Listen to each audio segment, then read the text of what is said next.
Jovenel Moïse a été appréhendé.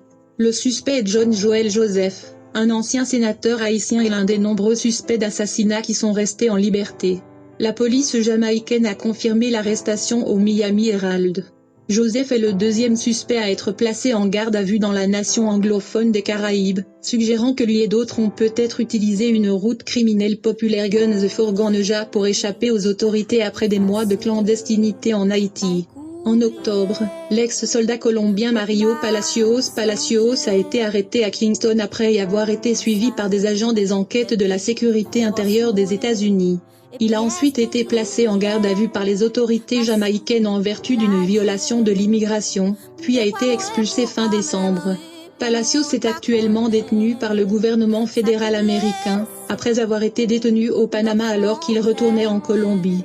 Une plainte pénale rédigée par le FBI et non scellée devant un tribunal fédéral accuse Palacios, 43 ans, de complot en vue de commettre un meurtre ou un enlèvement en dehors des États-Unis, et d'avoir fourni un soutien matériel entraînant la mort, sachant que ce soutien serait utilisé pour mener à bien un complot visant à tuer le président haïtien. Un rapport d'enquête de la police haïtienne de 124 pages obtenu il y a des mois par le Herald montre que Joseph a été fortement impliqué dans la planification menant au meurtre du président. Parmi les découvertes de la police, il a été en contact au moins 10 fois avec un autre suspect, Sinéu Francis Alexis, dont le téléphone portable transmettait depuis Pétionville à 2h04 le soir de l'attaque et plus tard à proximité du Palais National. Autorité américaine au 3 mois pour produire un rapport détaillé sur ces circonstances-là. Donc, en ces circonstances-là, mort président, rapport ça, il doit garder si pas d'ingérence dans l'enquête officielle là. Et si yon nan moun qui ont zak là, pas yon employé gouvernement américain dans temps passé.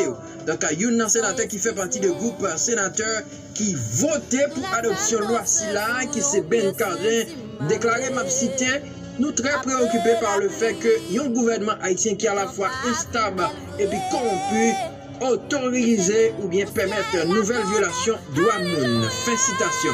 Donc loi si là a demandé tout pour une enquête menée concernant le massacre la Salina qui était faite dans l'année 2018 qui était la cause plusieurs dizaines de monde perdu la vie.